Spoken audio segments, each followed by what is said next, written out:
The silent damage begins long before a fighter hits the ground. Repeated blows to the head create microscopic tears in brain tissue, slowly eroding neurons and neural connections. These injuries accumulate over time, often without obvious symptoms, making them invisible to fans, coaches, and even the fighters themselves. What looks like toughness in the cage can mask a brain under siege. Memory lapses, confusion, mood swings, and difficulty concentrating start subtly, but grow more severe with each fight. Chronic traumatic encephalopathy, or CTE, has become a terrifying reality in combat sports. Once considered rare, it is now recognized as a common outcome for athletes exposed to repeated head trauma. MMA fighters, with their high frequency of concussive and subconcussive hits, are among the most vulnerable. The disease can manifest years after a fighter's career ends, leading to depression, aggression, cognitive decline, and ultimately devastating neurological deterioration. The problem is compounded by the culture of the sport. Fighters are celebrated for taking hits and enduring punishment. Trainers encourage perseverance, fans cheer every strike, and the media glorifies the spectacle. This environment normalizes brain trauma, masking the long-term consequences. Many fighters push through injuries, refusing medical advice and continuing to take damage until symptoms become impossible to ignore.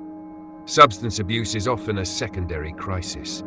Painkillers to survive training, alcohol to cope with emotional strain, and recreational drugs to numb reality become dangerously intertwined with the ongoing neurological damage.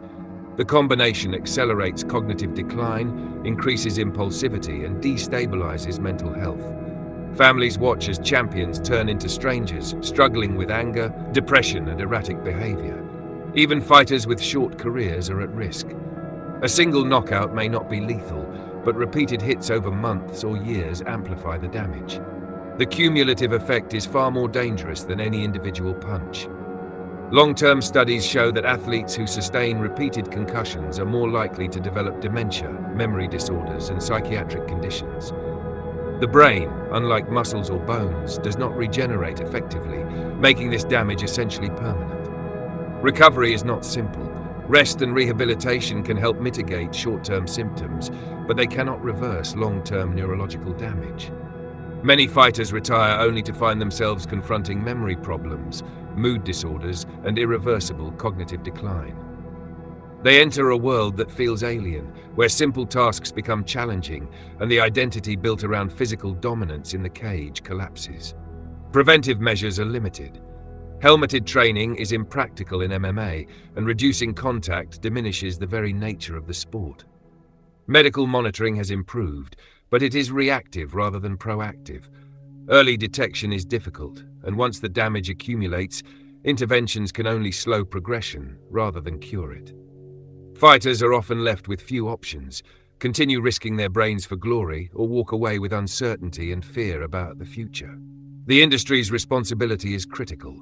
Promoters, trainers, and medical professionals must prioritize fighter health over entertainment.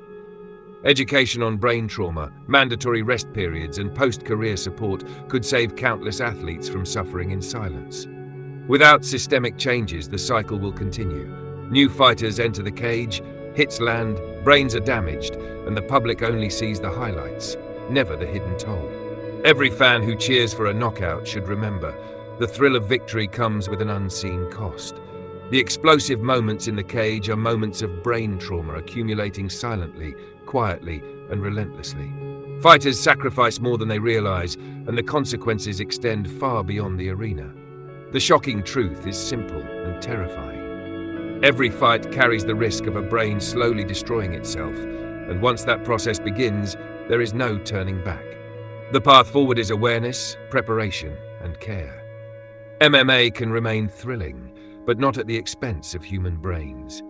Only by acknowledging the hidden reality of head trauma, implementing stronger safety protocols, and offering lifelong support can the sport evolve without leaving its warriors to pay the ultimate price.